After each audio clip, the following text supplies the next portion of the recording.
time once again for Community Forum. And we are very lucky to have back with us live in the KXP studios this morning, Jim Page. Jim Page is a Seattle-based musician, songwriter, activist, busker, you name it. He's it. So, Jim, thanks again for coming in and spending time with us. Oh, I'm glad to be here, I'll tell you.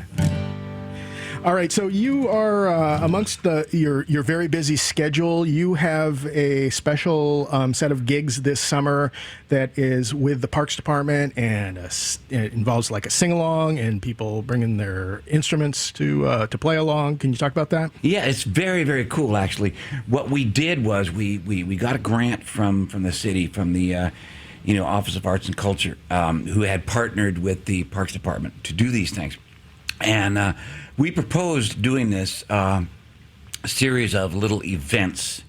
There's 4 of them in which people would teach songs, sing songs, and invite people to come along and jam on them and play. I mean, there's so many people that would if they could, or would if they had the opportunity, but they don't have the opportunity.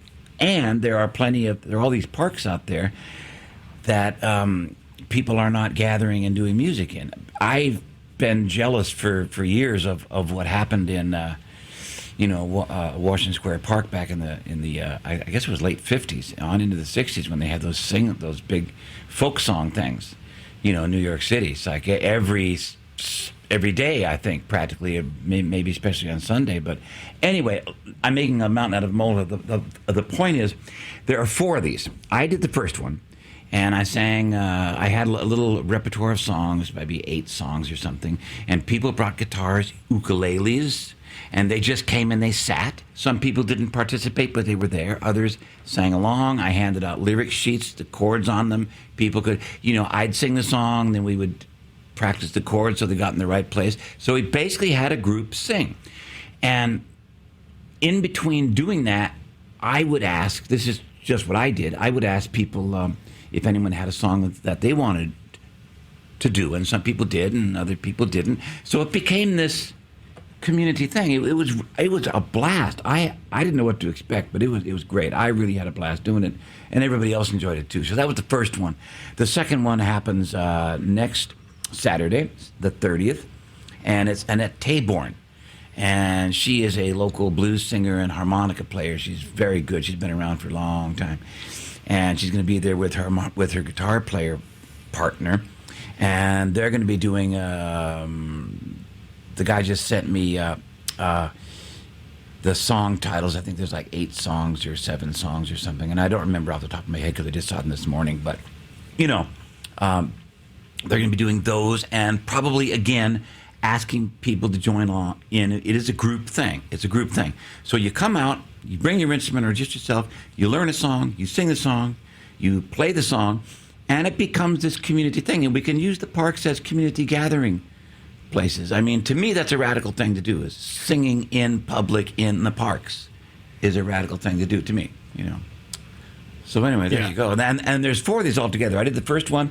Like I say, Annette's doing the second one. After Annette, in August 13th, is Reggie Miles, who's a fabulous busker around town. He lives up in Sultan. Yeah, but he's a really good player.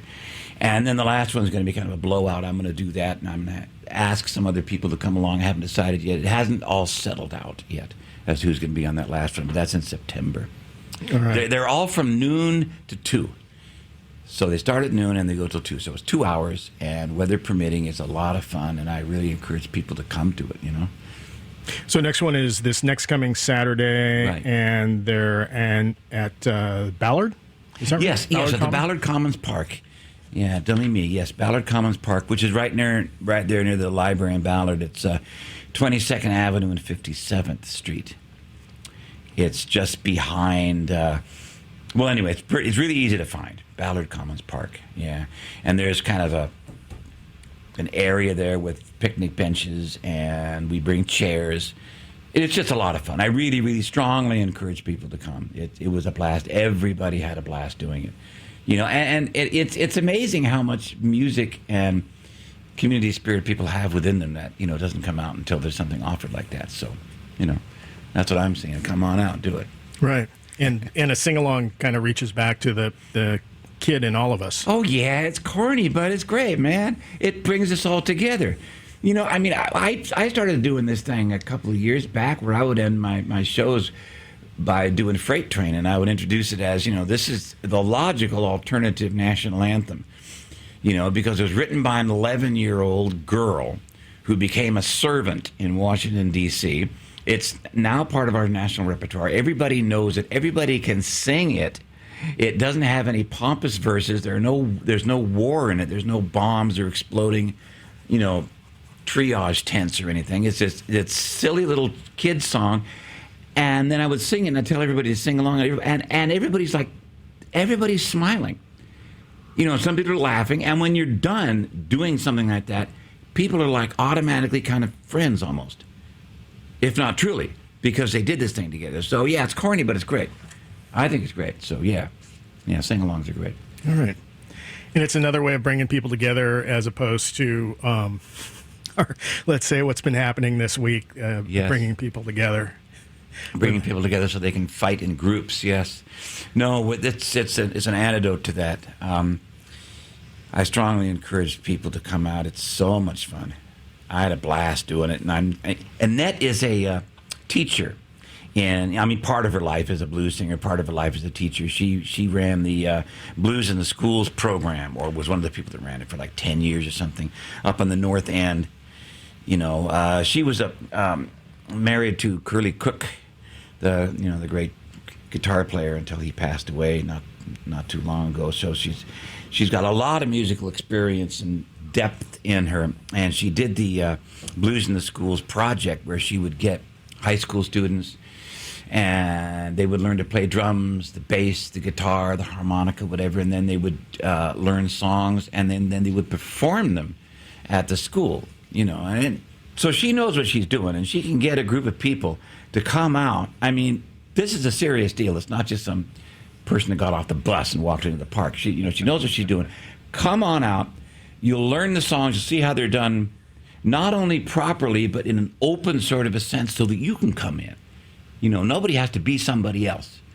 That's the whole thing about the blues or song in general, is that you be yourself. You don't be somebody else. You don't pretend to be somebody else. You know, you be yourself. It's all right to be yourself. That's what it's all about. So you come, you bring an instrument. If you don't have one, we're going to have a couple of ukuleles there. She's going to bring, I think, some harmonicas that she's got, extra ones, and just see what happens.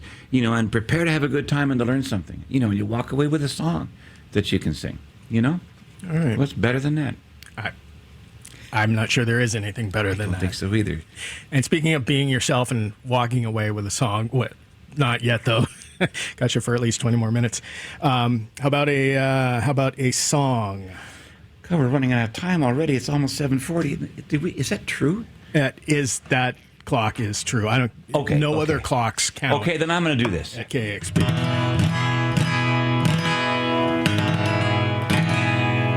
This speaks to our current political predicament here in America. At least I think it does. I haven't had the intestinal fortitude to watch any of the Republican National Convention. I just, catch up with little bits and pieces. But you and I have known each other for a long time. And I don't think we're in that convention. I don't think we're considered in that convention anyway. It's pretty simple. You got enough wealth to spread it around. So everybody swims and nobody drowns. Pretty simple. It's pretty simple. You take the landlord's power and you whittle it down. You put people in houses all over town. Pretty simple. It's pretty simple. You find the hungry family and you give them a meal. You get doctors so the people can heal. Pretty simple. It's pretty simple. And it's not just me, and it's not just you, it's all of us. And it's not just me, and it's not just you, it's all of us. It's pretty simple. Take the stolen money out from under their thumb. Give it back to the people that they stole it from. Pretty simple. pretty simple. You cut the military budget till it's almost gone. You put the money in schools and you can't go wrong. Pretty simple. Pretty simple. But we've been doing it wrong all along the line, so let's do it right this time. It's pretty simple. It's pretty simple. And it's not just me, and it's not just you, it's all of us.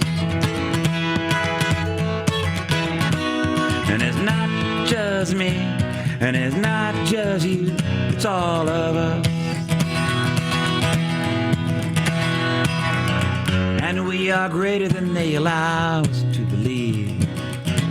We are genius, we are history to be. And they think their money is the key, but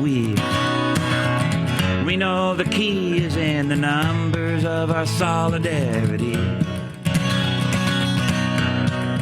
Ain't that right?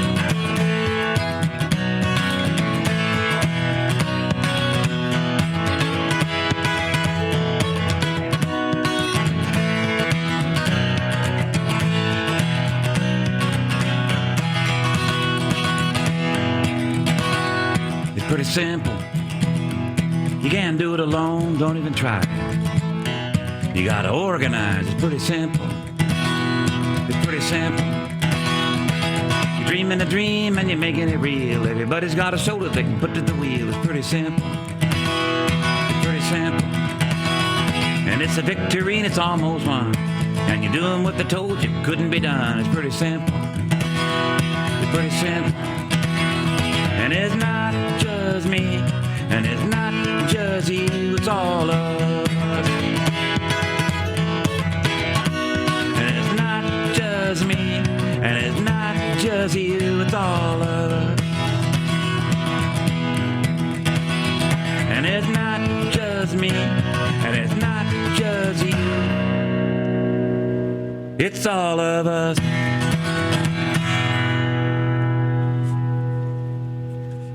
Jim Page, Seattle-based musician, songwriter, activist, busker. You recently said in an interview that, quote, if I got in front of people and said some of the things I sing about, people would walk out, end quote. Oh, yeah, right. I know those songs are a great and wonderful tool, and that's true what I said. I know what I'm talking about most of the time anyway, but if I can put it together in a way that's artistically stimulating or interesting or colorful or word plays or the music or something like that, people will actually, they'll give it more consideration than they would if I just came out and said it. If you wrote it into a play, that's why plays work, that's why movies work, novels and so on and so on. It's a lot. I mean, it's part of the art is communication, is talking to people, not driving them away, beating them with a club or something. Sure, if they're breaking into your house, you got to drive them away. But you run into them on a street corner or something like that, you got to try to talk to them. It's part of the reason we're alive, I think. Which, coming back to this, is part of the reason that this whole thing in the parks is so interesting, because it is a communication skill. The whole song thing is a communication. I learned it a long time ago. I was your typical angst-ridden, it's a German word, it's angst, not angst, angst-ridden teenage misfit, who automatically assumed that I was the most screwed up person in the world, nobody loved me, and blah, blah, blah, blah, which may or may not have been true, but it's a teenage thing. And the guitar saved my life, man.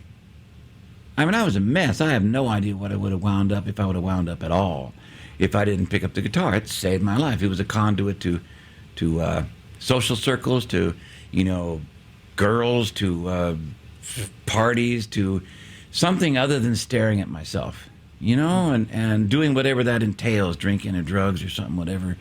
You can go down some long, dark tubes if you don't have something to hang on to. This gave me something to hang on to, and then I started playing out in public, and I first you learn a repertoire, and then you learn what songs do. And I learned what songs do by winding up in Seattle and having the last folk club close. And what, I have to ask, what was that folk club? It was called the DMZ. It was in Fremont. It was, oh boy, I don't know the name of this. I don't know the names of any streets anywhere in the world. Never have. It's right downtown. It was right downtown anyway. And I think I played there twice maybe, and then it closed. It closed in 71. I got here in 71. And so, God, the last folk club closed. Now what do I do? I'm an acoustic guitar player. Now what do I do? I'm thinking to myself, right? And I was sitting in the Too High, this bar in Fremont. The bartender says, well, they play music across the street. It was called the Library. It was a tavern, a rock tavern. I said, it's rock bands in there. He shrugged his shoulders. He says, they take breaks, don't they? And I thought, okay, I'm going to do that, I thought. And I went across the street, and I just, it was the first time I'd ever done it, so I was kind of, I was a neophyte. But I talked my way in, past the doorman. I went up and introduced myself to the band. Can I play these songs during the break? They thought it was a great idea. The rock bands were very open in ways that other forms of music, generally speaking, are not. At least that was my experience, and I fell in love with I was in love with the genre anyway, even though I don't play it. And I don't for my own reasons, one of which is portability. I don't have to bring any gear with me, And I can really bang on the guitar and get it feels like what you hear. It's different. It's a different thing. But anyway, that started a whole thing where one thing led to another, and I found out that if you sang about what is concerning people, they will listen to you. And if you don't, well, then you're just another, person out there doing love songs or songs about the weather or something, or, how you feel today. And so now they're going to start judging you on your voice and on your guitar playing. And I'm not a great singer and I'm not a great guitar player, but if I can, I wanted to do songs that would grab you because of the song. And I learned that, what a song can do if you write about what is on people's minds. So one of the things that I did at my music sing-along thing in the park, getting back to that last month. And I don't know what Annette's going to do. I have no idea. I'm going to be there, but I don't know what she's going to do. But one thing that I did was I got everybody, and I fell into this accidentally a couple of years ago at a festival where I was doing a workshop. I got everybody to sing and play along on Goodnight Irene, which is another song that everybody knows. It's 3 chords and it's dead simple. So we're all singing it. And you do the first couple of verses, and then the next time it comes around verse time, I throw it out. Somebody makes something up. And the point is, everybody can do that. You have to do the initial, jump in the cold water things, but dive in the swimming pool. You have to do that, and then you have to not look at yourself. I've seen this many times where people do brilliant. The verse of Goodnight Irene is 4 lines, okay, and they'll do a brilliant 3 lines, and then choke. They choke because they look at what they just said, and how do I make that smart? Don't think. Just go do it. I'm not thinking now when I'm talking to you. You're not thinking when you're talking to me. We think in general terms, and our mouth works, and we follow what we say, and that's how you make up a verse. It's the same thing. Chair rhymes with hair. Speed rhymes with need. Book rhymes with look. Everybody can rhyme something, so you don't think. You just go. And it's a really interesting thing. We came up with some really cool verses, out there. And there were people that didn't do anything, and there were people that sang things that didn't rhyme. That's cool. Whatever you do is cool. You got to start somewhere, but that's how you come up with something. And to me, it's a great instructional tool. You can't build a new culture or a better world if you don't start. There's a great Chinese author named Lu Xun who wrote a story called Waiting for a Genius. I mean, it wasn't really even a story. It was just a little 1-page thing. But it's brilliant, and it's all about how people never get anywhere if they sit around waiting to get smart. Waiting for someone to come along who knows how to do something. Just start. You'll figure it out. I remember when Bernie Sanders was doing his campaign there, and people were saying, he wants to break up the big banks, but he has no plan. And I'm like, you just start. You'll figure it out. Somebody is going to know how to do it. Somebody's going to come to the campaign who knows how banks work better than he does and say, this is what you do, or knows how the law works. A lot of people were following what he did. Somebody in that group knows how to do it. Don't wait. Start now. Anyway, that's the whole point of that. I'm tangential, I know. Oh, God, we got 10 minutes left. What do you want to do, Mike? You mentioned 71, you came to Seattle, and in 74, you successfully changed the laws in Seattle, or helped change the laws in Seattle. Can you briefly touch on that? And maybe weaving a Yeah, song? it was a lot of fun to do. I was threatened with arrest for singing on Lower Pike Street in '74 in the mid-afternoon, and it was true. It was illegal everywhere in Seattle except the Pike Street Market, which was a special zone. It's like an historical zone or something. I'm never quite sure how to explain it, but it's a special zone.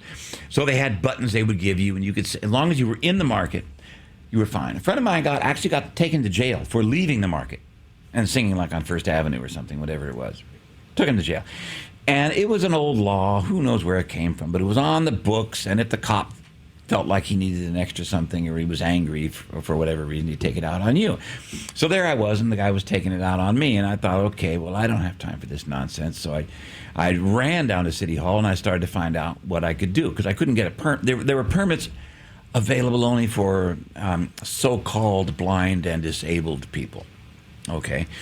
And I didn't fit the bill, so what do you do? So somebody else said to me, well, why don't you make a summer project of it? That sounds fun. So I thought, good idea. Like the guy saying, they take breaks, don't you? I mean, these aren't my ideas. I just did it, So I went into City Hall, and I went up to the mayor's office, which is the logical thing for a guy like me to do, is go to the mayor's office. You don't start small. You go right. So I walked in, and whoever I talked to laughed at me and said, you don't want to be here. You want to go to the city council. Talk to Randy Revelle. They sent me down there. Randy was in charge of public safety. Okay, so singing on the street is a public safety issue. But Randy was great. He was really, really cool. And he's retired now, and he's living somewhere in town, I think Magnolia, but I'm not sure. But anyway, he's a really nice man, and he was a really good supporter. He took me on, and he arranged for me to have a special permit to play in one of 3 city parks, and one of them was the zoo. It was the Waterfront Park, Freeway Park, and the zoo. None of those places I would ever play in. Absolutely off my radar. But he was going to work with me, so I was going to work with him back. That's how I looked at it, and that's how I do a lot of things. So I played in the zoo. And it was fun. I mean, I made 50 cents on the average, but it was fun, and go in there and play for a while. And then we had a city council meeting. I got the support of Rick Anderson, who was on the PI at the time, Dean Patton, who was on the University of Washington Daily. So I got my support together. I did a lot of public stuff, radio, TV, whatever I could get. And then I had the city council thing. Randy organized an open city council hearing. Okay, so I made up flyers. And I put them all over the windows of places where I played and in the bars where I played and so on. And the flyer said Jim Page live at City Hall. Whatever the date was and whatever the time was. And I put them around. The place packed out. It was fabulous. I treated it like a gig. And I wrote a song for it, and it's not a very good... the song had a good point to make, but I wrote it real fast for the thing, so it didn't last. I don't think I played it more than twice or something. It was called Now's the Time for Talking, because it was '74, and that was Bumbershoot. Bumbershoot. That was Watergate. Bumbershoot, Watergate. That was Watergate, okay? And Watergate was about secrets, okay? And when you're talking in public, you're not having secrets. It's like singing in public in the parks. When you're singing in public, you're not having secrets. When you're talking in public, you're not having secrets. Busking, street singing, singing in the parks, group singing is the opposite of secrets. And I'm not talking, party singing or national anthems or something like that. I'm talking what's on your mind singing. And that's what busking is. It's what's on your mind singing. That's what singing in the parks is. It's on your mind singing. That's the opposite of secrets. So we had this city council meeting. I sang my song, and the council voted unanimously to overturn the old law. So it became part of the city code. So it's legal. So it's the Pike Market still does the permit thing because they're their own special area. And again, I don't know how to explain it because I don't really know what it is. But the rest of the city is open. You got to use your sense. You don't set up in front of somebody's shop door. You don't set up right next to someone else who's already going. All this kind of stuff. It's just common sense, manners kind of stuff. And then you're fine. And that law was exported did other cities pick up on that? Well, you can't export a city law. You can get inspired by it and do something idea. else. Probably. I know they did something in Boston. There's a guy named Stephen Baird, I think, who did something about... Yeah, there's cities where it's legal, cities where it's illegal. It's a hard thing to... It's a complicated issue. All right. But, yeah. I mean, busking is international. It's all over the world. Yeah. All right. So we got about just under 4 minutes left. Okay. We could pick one more tune. share with us? Well, you wanted me to do this. It's true. I need it. See if I can do it.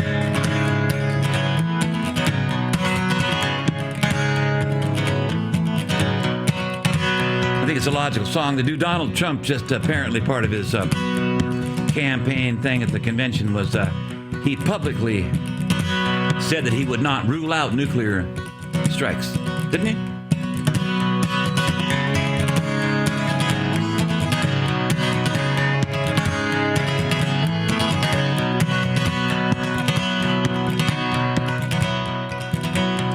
They dropped the bomb in 45 to end the World War. No one had ever seen such a terrible sight before, and the world watched with eyes wide to see where it would lead as the politics of power passed around the seat. It was a time to remember that we never can forget they were playing Hiroshima, Nagasaki, Russian roulette.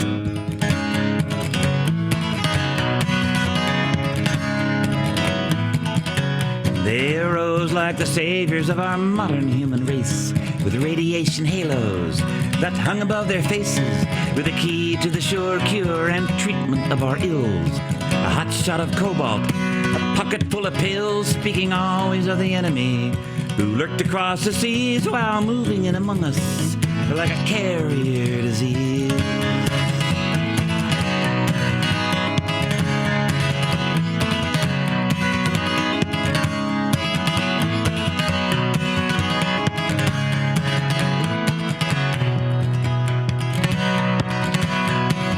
Inside the bunkers of the concrete and lead, Einstein's disciples, working steadily ahead, building heavy metal power plants to fire the city lights, and all you hear is the underground humming in the night, and the walls of tight security circle all around, where they spill out all the poison and they bury it in the ground.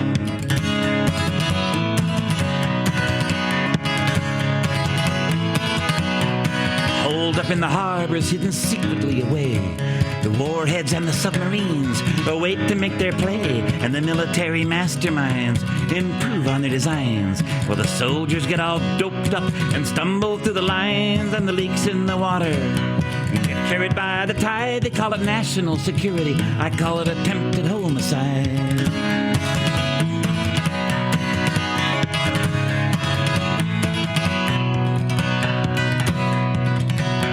Who brought the deaths of millions, for it was their stock in trade, are afflicted with the fallout that they themselves have made. They have sealed their own inevitable doom, and it will surely come. And not even the moons of Jupiter will be far enough away to run when the world that they've assaulted begins to turn around, and the unavoidable gravity pulls them to the ground. Governors and statesmen on congressional pay, quick to please the hand that feeds, careful what they say. They call out experts to assure us and to wave the magic wands. This is the power of the future, and the future marches on, and they gather up their favors and political gains, while the spills fill the rivers and settle in the plain.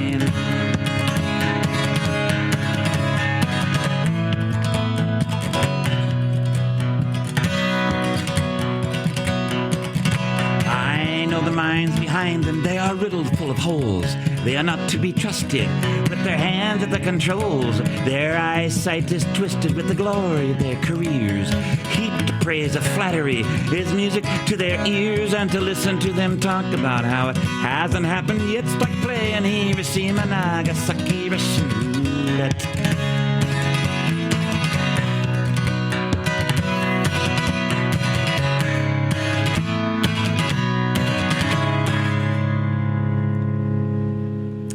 Jim Page, Seattle-based musician, songwriter, and activist, and the leading front person for the Jim Page and Friends Music and Jam Sing-Along coming up this next weekend, continuing this next weekend, next Saturday, July 30th. Continue with the Net Taborn. At Ballard Commons Park, 22nd Avenue Northwest and Northwest 57th Street. And you can find out more about Jim's work and his numerous CDs and thoughts at your website, jimpage.net. Right.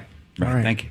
Well, I want to thank you very much for coming in and spending time with us this morning. Thank you. Thank you, man.